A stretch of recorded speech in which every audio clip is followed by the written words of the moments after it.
Good afternoon, my name is Maffer and I'll be your English teacher in this course. So I hope that you really guys you can enjoy the rest of the course. We're gonna learn many things in this course. So I hope you really enjoy it and that you can learn about this. So today we're going to talk, the first topic is going to be the simple past. So when we are talking about simple past, it's something that happens, as the word says, happens in the past, but it's already finished. It's completed. So all of the sentences that we write down, they have regular verbs and they have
Okay, so we're gonna have another example right now about simple past. So we're gonna use this one, which is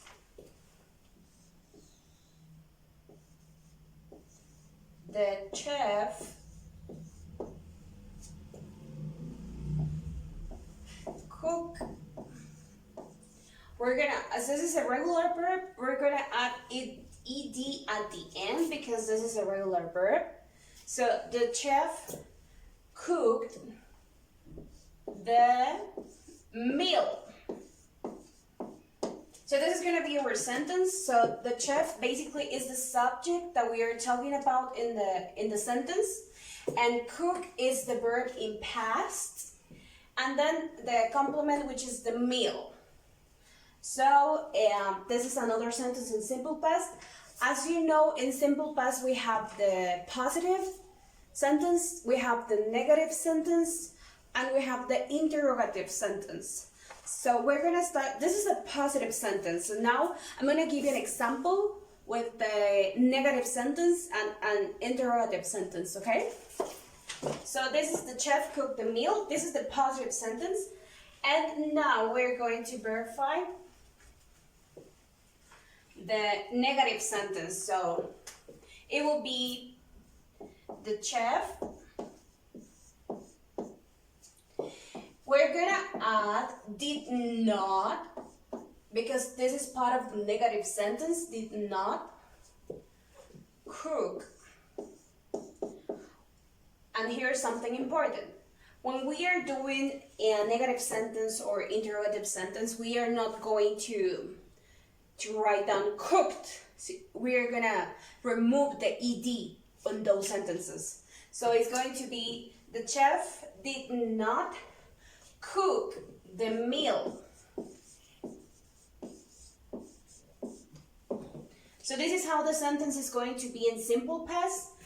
The person that we are talking about, which is the chef, and then we're gonna add did not, for we can convert it into a negative sentence, and then cook the meal.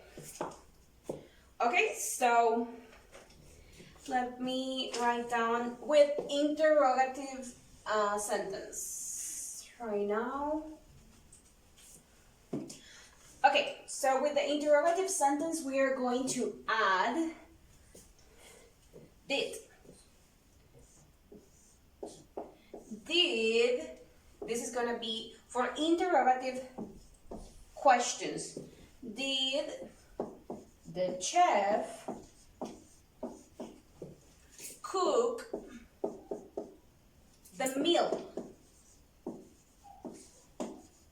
And then the question mark. So it's gonna be, did the chef cook the meal? Okay? So it's pretty easy, right? So we're gonna see some another topics right now. And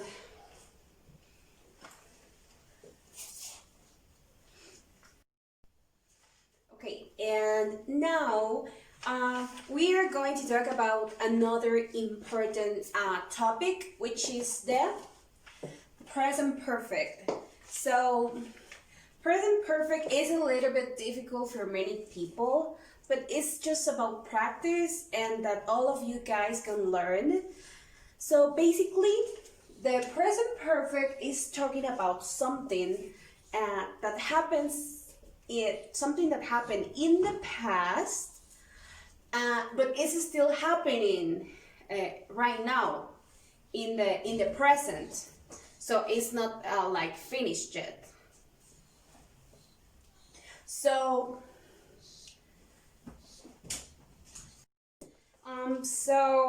we are going. So today, guys, I'm going to show you how you can write a sentence in present perfect. So let's continue with the topic. So we can write down a sentence with present perfect. We need the subject. Remember that the subject is the person that we are going to talk about in the sentence. It can be, for example, he, she, the chef, the waiter is the person that we are going to talk about in the sentence. So we are going to add the,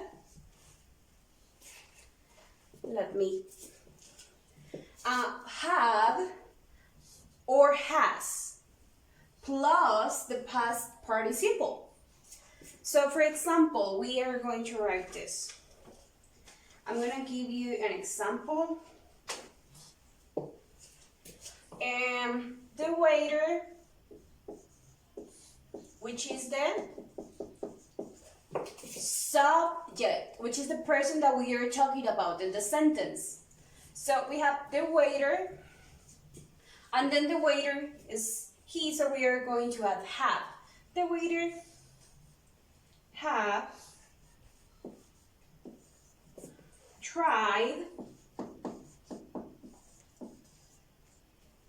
sushi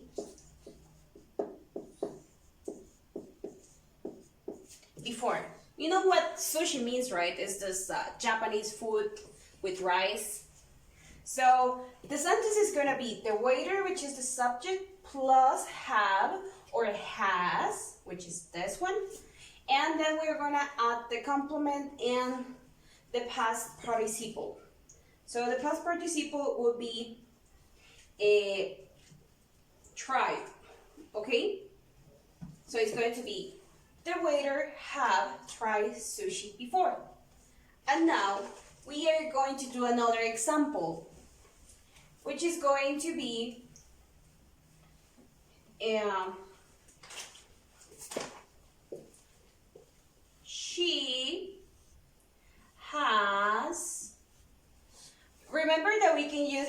has in the sentence, as this is for her, so we are going to use has. So she has written, which is the past participle. Written a letter to the waiter. Okay, so she, the subject, has written, which is, we need to add have or has, plus the past participle and the complement of the sentence. So the sentence will be, she has written a letter to the waiter. So this is the present perfect in a sentence. Remember that present perfect is something that happens in the past, but it's continue happening in the present, okay? Happened in the past and is continuing in the present. Okay, so now we are going to verify our next topic, guys, which is the difference between simple past and present perfect. Okay, so basically, when we are talking about simple past and simple and present perfect, there is such a big difference. For example, when we are talking about present perfect, this is like an action or something that is unfinished, something that happens in the past, and it continues with the present, so it's unfinished actions. And now when we are talking about the simple past, this is something that this is talking about the actions that are finished. Okay, so do you see the difference? So the difference is that the present perfect talks about unfinished actions, and the simple past is talking about finished actions, so unfinished actions and finished actions. So that's the difference between both. Okay, so we're going to do an example about this. For example,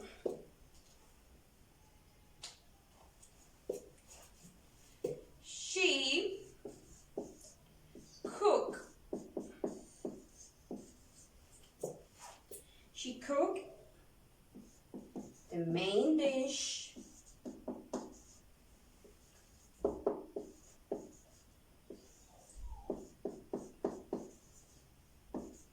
of the restaurant. So this is an example for simple past again, which is she cooked, ed at the end, remember this is a regular verb, and then the main dish of the restaurant. So this is an example for simple past. And now we're going to give you another example. Okay.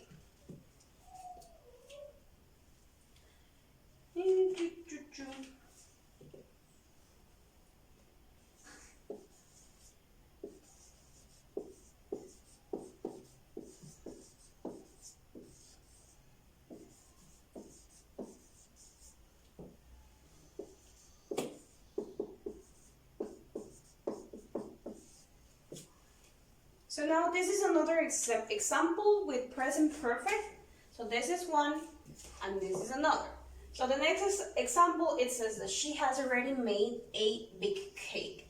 So remember that this needs to include this plus the past participle, made, and already, and the complement, which is a big cake.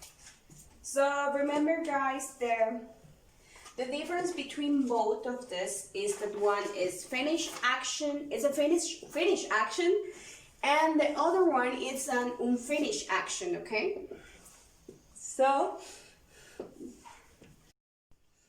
okay, so now guys, our next topic is going to be how we can use, for example, will and a time expression.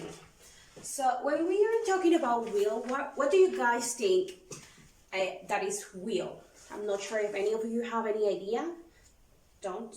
Okay. So I'm going to explain to you. Will, we are going to use will in a sentence when we are referring to future or something that is going to happen in the future. Okay? And now when we are talking about time expression, in the time expression, when we are talking about time expression, what do you think that it's a time expression? Does anybody know it? Okay, so yeah, time expression, we use it when we are talking about time, anything related about time. And we have many time expressions. I will give an example of those. A time expression will be, for example,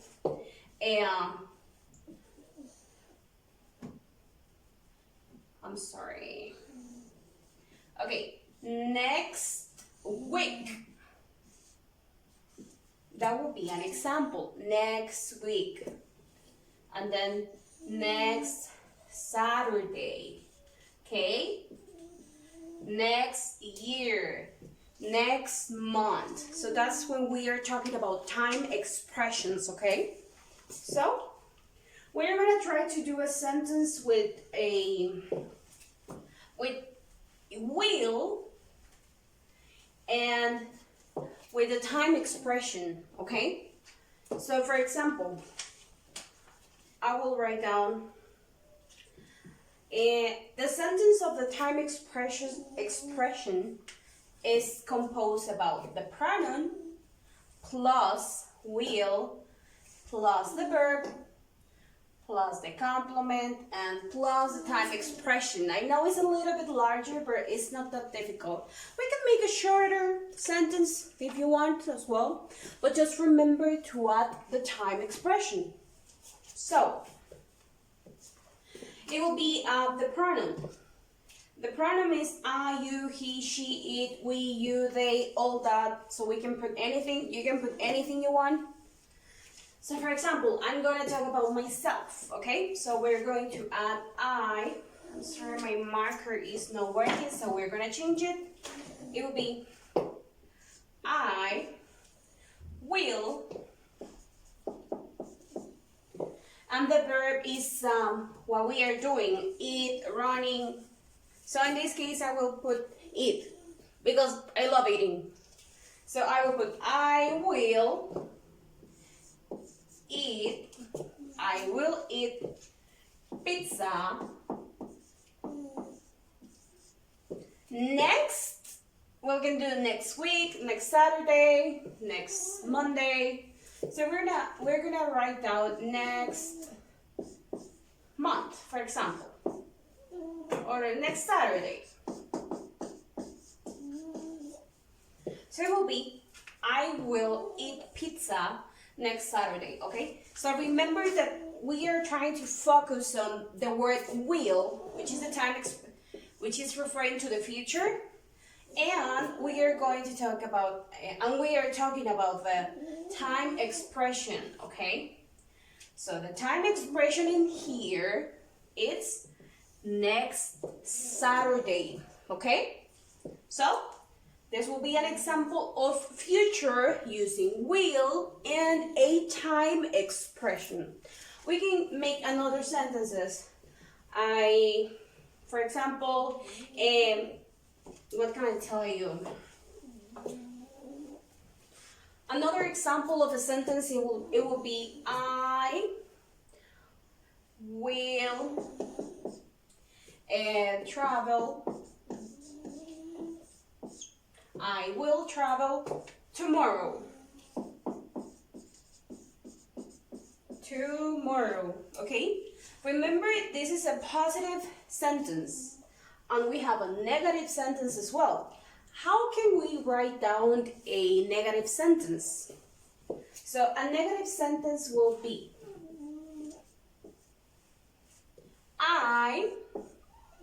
we're gonna add the will, so I will, but we are going to use the word not.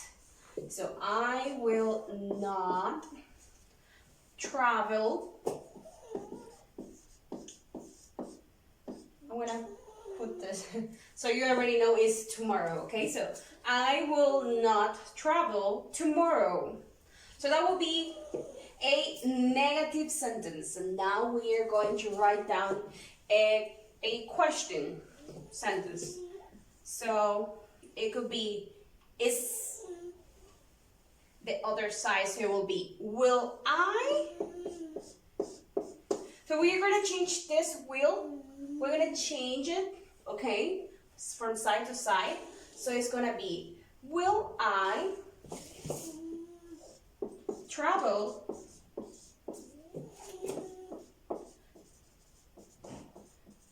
tomorrow? This is the same, tomorrow. So it will be, will I travel tomorrow?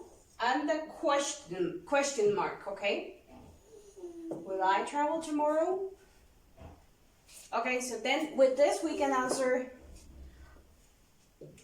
yes, I will. This can be how you can answer a sentence with this. Yes, I will. Or no, I won't. That will be, want is the negative, okay? So it will be no.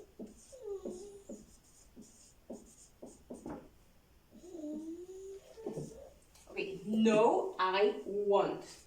Okay? So this is pretty much about future using time expression.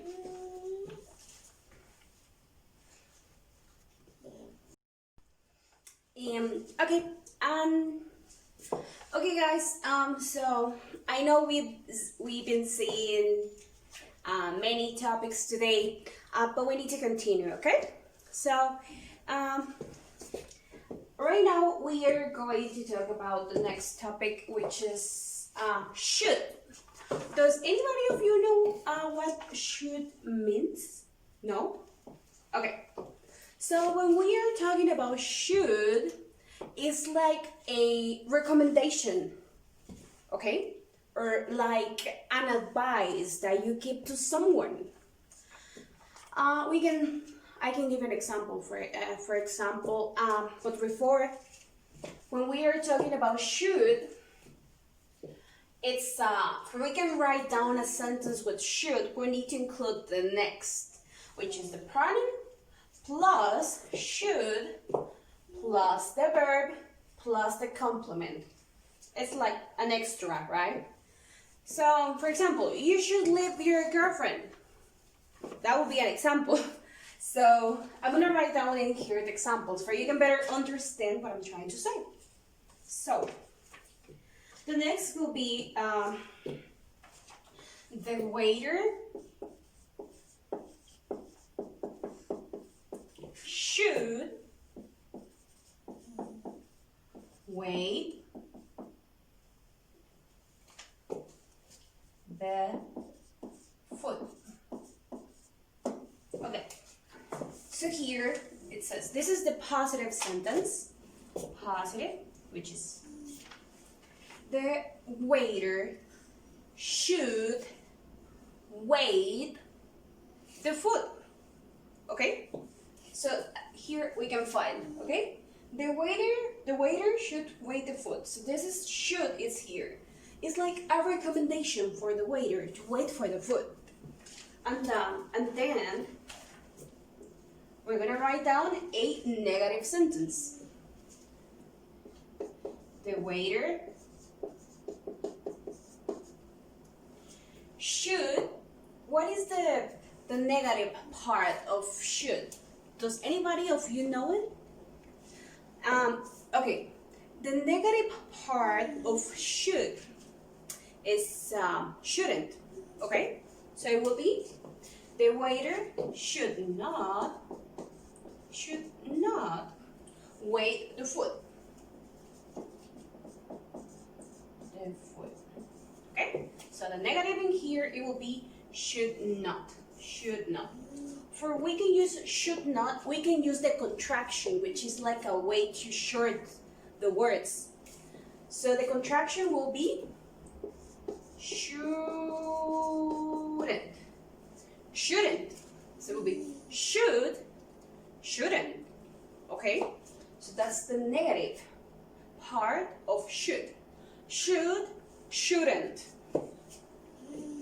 Okay, and the question, it would be, check here, should, we're going to start with should. Should the waiter, should the waiter wait for the food? I'm gonna put this just for you can write it. Okay, so should the waiter wait the food? Should the waiter wait the food? So that will be the question, okay? So that's pretty much about should, guys. I hope you did understand this important word about suggestion. So you can use it in the future, or you can give an advice to someone. And now we are going to talk about to and enough, which is very different words. When we are talking about the word to, is means this is something that means more than we want. Usually, or most of the time, it's something negative. Okay, so when we are using to, it's usually for we can use to, we need to use to plus the adjective. So an example for this, it will be or it can be like this, the opposite, or as you want to do it, the sentence, in the sentence. So it will be, the food, it's too hot. So the food, it's too hot. That means that exceeds, okay? So this is more than we usually wanted, okay? So this is pretty much about to, okay? So to is when we are talking about something that exceeds, okay? So the food is too hot. And as I told you before, this most of the times means something negative, okay? So now we are going to talk about enough. Enough, when we are talking about enough, this is like not too much. It's not the exactly amount. It's not, does not exceed what we want. Okay, so for example, when we are talking about enough, is something that we need or we want, is the right amount, or is acceptable without excess. Okay, so enough is something that is acceptable without excess. Okay, so when we are talking about to, it's excess, right? And when we are talking about enough, it's something with no excess. Okay, it's something acceptable. So for this example, the food is too hot. So now we are going to add something with enough. I'm gonna erase this for you can better understand what I'm trying to say right now. So, oh, I'm sorry, I just deleted the topic. So now we are going to talk about enough. Okay? I'm not sure if many of you have heard that word before. Most of the time it's at the movies. Like, no, it's enough. So, okay, we're gonna add enough. So, for we can write down enough is adjective plus enough. Or you can be the same, one first and then the other, or you can be both, okay?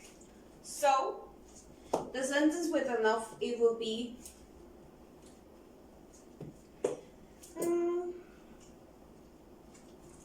the food it's enough for the event. Okay, so the food is enough for the event. So basically we are using enough in this part of the sentence. So when we are talking about enough, is something that it's not exceeding. Okay, so that means that the food that we were requesting, it was enough, it was complete for cover the event. Okay, the event. Okay, so that's pretty much the difference about to and enough. So remember guys, to it's something that exceeds, and enough is something that does not exceed. Okay? Okay. So let's continue with the presentation, guys. So right now, we are going to talk about adverbs. Okay? So there is many type of adverbs. There's adverbs of frequency, of manner. There's many of them. Okay? So the adverbs are used, as I write down here, to describe verbs or actions that are done. Okay? So for example, when we are writing down an adverb, we need to add the ly at the end, okay? Always. And we can use adverbs in many situations. For example, one of those are how someone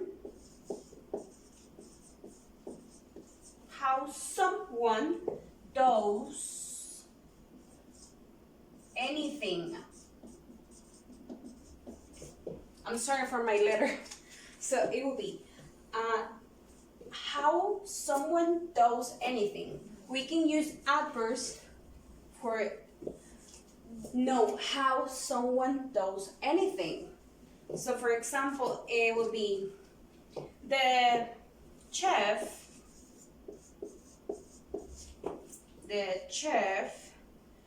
cooks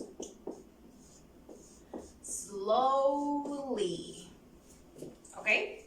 So the sentence will be the chef cooks slowly.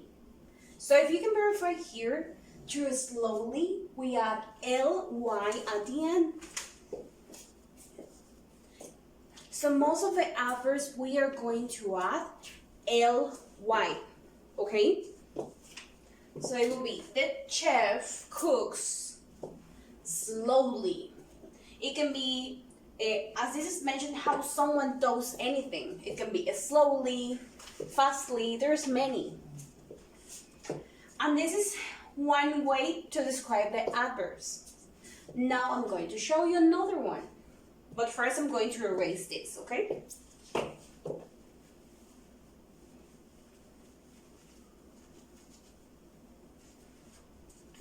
So the next is, we can use adverbs about to describe how something happens. We can know how something happens. How something happens, okay? So I will give you an example so you can better understand. For example, the customer read the book carefully. Okay? So we can use it to know how something happens. How something happens. So this will be the customer read the book carefully. How does the customer read the book? Carefully. So at the end, we are going to add ly, okay? carefully. So repeat after me. Carefully. Okay? So it's how something happens, okay? So the customer read the book carefully or noisily. We can add just ly, okay? So this is an example of another way of how you can use the adverbs. And now I'm going to show you the last one, like I can say way you can use adverbs, okay? So the last one is to describe an adjective. Okay, so the next way is to describe an adjective, okay? For example, the chef is incredibly